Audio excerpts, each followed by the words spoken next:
لیکن کیونکہ آپ ایک زمانے میں نون لیگ کا بڑا مطلب ہے ایک بہت بڑا چہرہ ہوتے تھے، بہت اہم آپ نے جو ہے ذمہ داریاں سنبھالی، آج بھی لوگ یہ سوال بار بار کرتے، اور ماضی میں بھی آپ سے کئی مرتبہ کیا ہوگا، لیکن ہائنڈ سائٹ پہ ہر مرتبہ آپ کچھ نہیں اس میں اضافہ کر سکتے ہیں کہ آپ جیسے لوگ جو ہیں وہ کیوں نون لیگ کو چھوڑنے پر مجبور ہوئے؟ صرف آپ ہی نہیں، وہ ایک طویل فہرست ہے.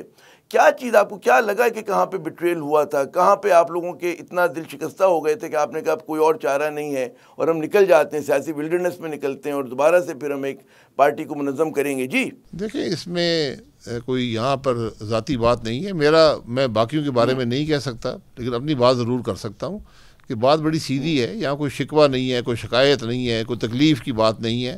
یہاں صرف بات یہ تھی کہ سیاست کا کچھ اصول ہوتا ہے. ہم نے نون لیگ میں اصول اپنایا تھا ووٹ کو عزت دو، یعنی آئین کا راستہ. اور جب مسلم لیگ نون نے اپنا راستہ بدل لیا، اقتدار کو عزت دو کی سیاست اپنائی 2022 کے بعد، تو میرے پاس رہنا مشکل تھا. میں نے جماعت کے اندر رہ کر کوشش کی جو میں کر سکتا تھا، لیکن مجھے کوئی پذیرائی اس معاملے میں نہ ہوئی. تو میں نے 23 کے مارچ میں ہی میاں صاحب کو بتا دیا تھا کہ میں اب الیکشن نہیں لڑ پاؤں گا پارٹی کی طرف سے.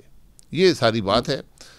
مسلم لیگ کا اپنا فیصلہ تھا، میرا اپنا فیصلہ تھا. میں اس تو کہاں سے آپ کو لگا کہ رستہ کھوٹا کر رہے ہیں؟ اور جو ووٹ کو عزت دینے کا نعرہ جو ذرا سا مقبول بھی ہوا تھا بعض علاقوں میں، کئی لوگوں میں، وہ کیوں ان لوگوں نے ایک دم وہ رستہ بدل دیا؟ شارٹ کٹ کی طرف کیوں چلے گئے؟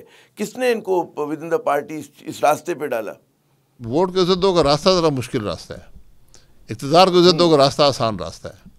تو مسلم لیگ نون نے اپنا فیصلہ کیا، یہ ان کا فیصلہ ہے. میرا ان سے کوئی ذاتی شکوہ اس معاملے میں نہیں ہے، لیکن اصولی بات یہ تھی کہ میں اس سوچ کے ساتھ نہیں چل سکتا تھا.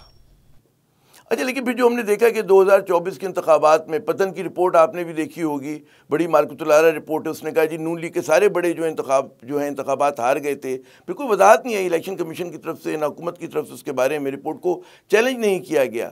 تو لگتا ہے کہ پہلے ہی بہت بڑا ڈینٹ لگ چکا ہے نون لیگ کو.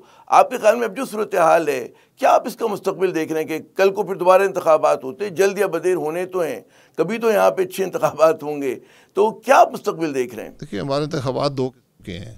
ایک 18 اور 24 والے انتخابات ہیں، ایک جو فیئر انتخابات ہوتے ہیں. 18 اور 24 سے آپ نے اگر ملک چلانا ہے جو چلے گا نہیں، تو پھر کوئی بھی جیت سکتا ہے.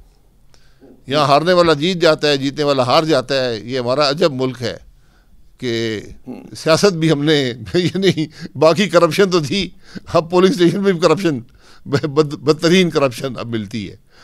تو اس لیے وہ الیکشن تو اب ملک معاملات کا حل نہیں رہے. تو جب تک میں پھر بات پہ ہر بات آ جاتی ہے آئین پہ. اگر آپ آئین توڑیں گے، الیکشن چوری کریں گے، تو پھر ملک تو نہیں چلے گے نا.